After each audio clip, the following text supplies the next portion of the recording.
How do you do? My name's Graham Murphy. I'm a product manager here at Tech Rentals. And today we're going to have a look at the HIOKI 3554 battery tester. Right, in this instance we're going to test a full battery set here. I've got one battery on charge. Makes no difference whether they're being charged or in circuit, etc. What we're doing is measuring the internal impedance of the batteries.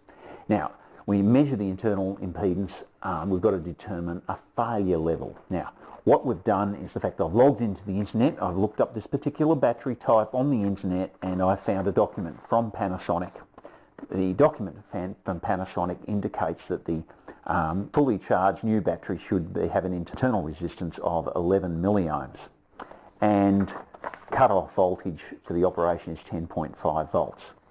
Now, looking at this 11 milliohm feature, we notice that in the manual of the 3554, when we look at that, it says here the fact that under conditions of battery wear, internal resistance rises to 1.5 to 2.2 times the initial value. Now, what I'm going to do is I'm going to program up the tester to indicate a fail level from the battery, so I can go through and very quickly test them, and the fail level I'm going to set will be twice this value. Now, over time one may modify this figure. You may find it's appropriate or inappropriate, but in this case it's a good place to start, is twice the internal resistance of a new battery. Okay, turn the instrument on. I hit the power switch. Instrument turns on. Now, if you want to just make an instantaneous reading, you've got to set the appropriate voltage range and the internal impedance range that you want to use. You have to hit those. But in this case, what I'm going to do is set it up to make a series of measurements. So I hold this comp key and I hold it for 3 seconds. Right, I want to set a particular level. Now I'm going to go enter. Now we've got to set the range. So we're looking for 22 milliohms, so a 30 milliohm range would be okay. Voltage, we want to set, we're measuring a 12 volt battery. If we're measuring a 6, we might set that to 6, but in this case the 60 volt range is adequate. I go enter because I'm happy with those. Now the pass limit in this case I'm going to set to 22 milliohms. I go enter. Now it has a warning limit. I'm going to set that to 20. And the voltage I'm going to set to 10.5 volts because that's if a battery's one of these 12 volt batteries has got down to that level, it's had it. I go enter. Now it's all set up.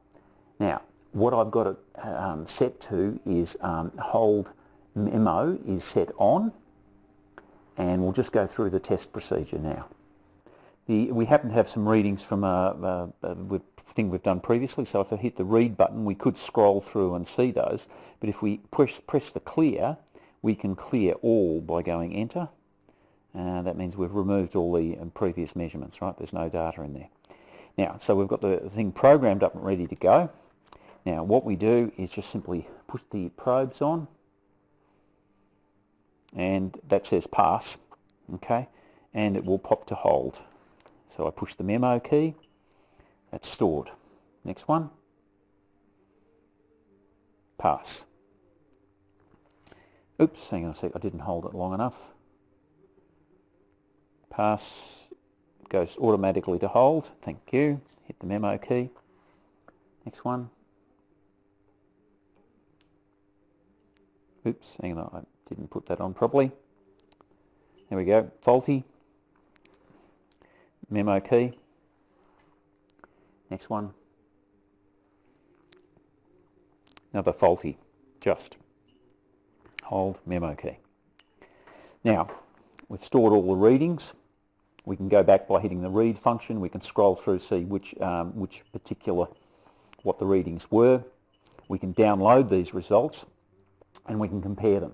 Now, one may refine this that limit that I set somewhat arbitrarily to 22. It was based around the initial document that I had there, but you may find that you refine that measurement if you like, and you may find that you just simply work through and you don't bother to record it because you just simply look at the numbers and you go, yeah, that's bad, good, good, bad, etc. You get a feel for it.